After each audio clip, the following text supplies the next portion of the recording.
Good morning! Ayan, mga kasibuyas, katsaa, kabagoong, at kung ano-ano pa. Ayan. Tayo ay magluluto ngayon ng pakbet. Ayan. So, ito ang ating mga sangkap. Meron tayong sandamakmak na sibuyas. Ayan. Kamatis. Ayan po. Tayo ay magluluto ng pakbet. Ito po ay aking version. Kung ano yung version nyo, inyo na yon. Okay, at tayo ay gagamit syempre ng ating pangmalakasang bagoong. Ayan. Ito po ay available po dito sa bahay ko for sale. Ayan. So, tayo na. Maglagay na tayo ng, ayan. Una kong ginagawa, naglalagay ako ng sibuyas saka kamatis. So, medyo pangmalakasan tong kaserola natin kasi magbibigay tayo sa kapitbahay. So, ayan. Maglalagay na tayo ng ating bagoong. So, ayan. Mga kalahating bote lang muna. Mas malasa. Ayan. So, ang ating ingredients, ayan, maglalatag tayo ng kamote. Ayan, kamote.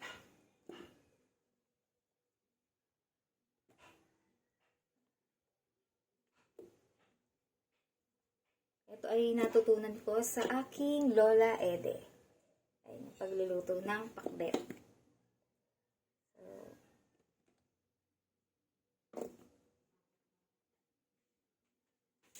ayan, nailagay na natin ng kamote. Magdadagdag ulit tayo ng bagoong. Hanggang sa maubos natin itong isang bote.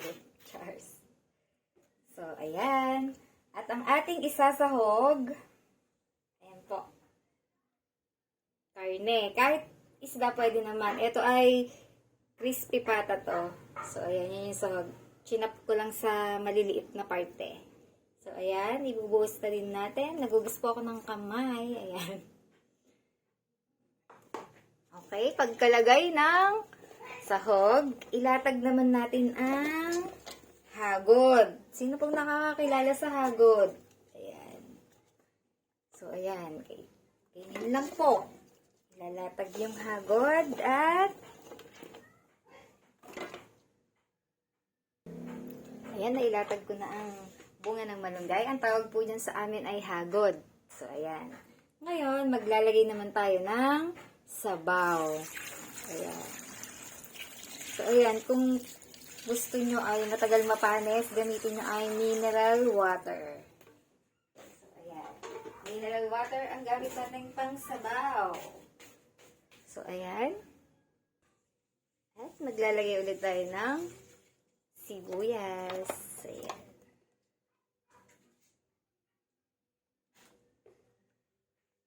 Ayan. So, ito ay isasalang na natin. Pero mayroon pa tayong mga ibang gulay na ilalagay dyan. Gaya ng, ito Hindi muna natin pwedeng ilagay kasi medyo may katigasan ito. Itong hagod. So, pakukuluin muna natin yan kapag medyo half-cook na siya. Saka ilalagay ang sitaw. At, hindi lang po sitaw ang ating ilalagay. So, tayo ay maglalagay din ng talong na bilog.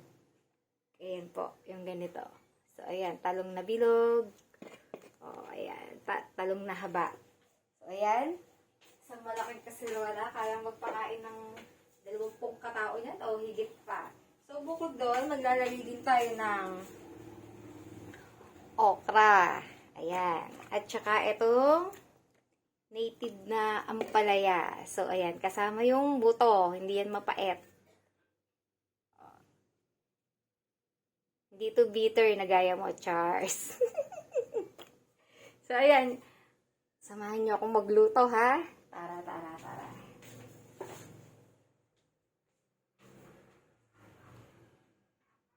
Ayan, uulitin ko ha. Available ang napakasarap na bagoong. Ayan. Oh, bili na. Hindi po babasagin yung lagayan. Plastic po yung lagayan. Pero yung nagtitinda, hindi po plastic. Charles. Ayan. Mabait naman ako pag mabait ka din sa akin. Pero kung maldita ka, ay nako, mas maldita ako sa'yo. Times 10. Ganun lang yun. So, yung ugali ko, nakadepende din sa ugali ng tao. Ayan o. Ganyan kalaki ang ating kaserola. So, hintayin lang natin kumulo. Tsaka natin ilalagay yung ibang gulay. Okay?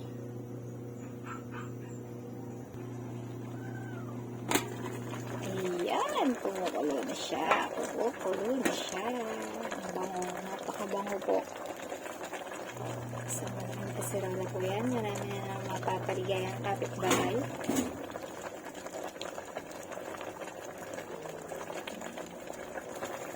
Ayan, kulong-kulo na siya. Ilalagay na natin ang sitaw.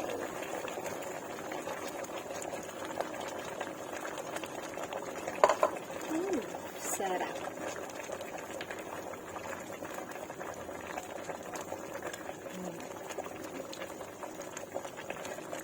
Napakabango, Diyos ko, Diyos ko.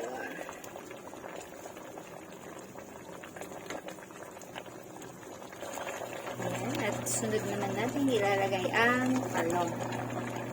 Talong na haba at talong na bilog. So, ayan. Kalat ulit natin. Maya-maya ang ilalagay na natin ay yung ampalaya. Napakabango. Ayan na. Wow! Dadagdagan na naman natin na sibuyas na puti. Hindi tayo magtitipid dyan. Madami tayo niya. Ayan, para yung sabaw niya ay manis-manis. Flavor. Nakakakuha din ng flavor dyan. So, ayan. Na natin. Ang sarap. Sabaw pa lang, ulam na. So, ayan, ilalagay na din natin ang ating okra at ampalaya. Ayan. Kung mapapansin nyo, yung buto ng ampalaya, ayan, mura naman siya. Isinama ko na. Nalinis ko yung kamay ko, ha. Ayan, nasa ibabaw lang siya. Kukulain natin, mamaya ay pwede nang ipamigay at kumain. Ayan. Alam niyo bang alas 9 pa lang ng umaga?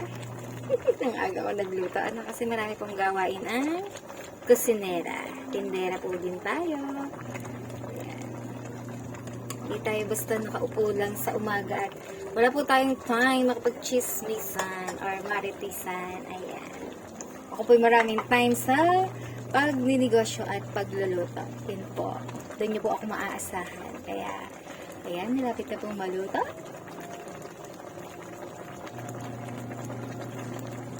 Ayan.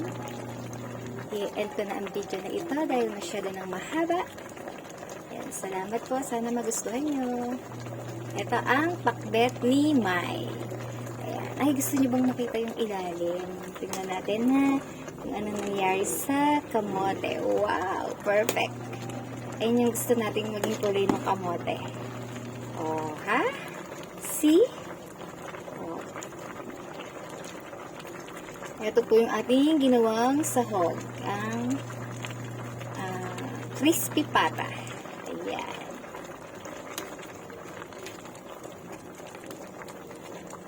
Pwede din po ang isda. Kung ano po yung available, yan na lang po kasi yung available namin sa ref. Ayan po ay leftover yung crispy pata, ha.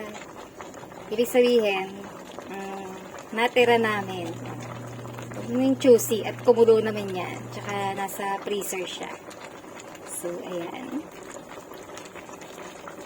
Tapos, sarap, guys. Oh, ganda ng quality yung kamote.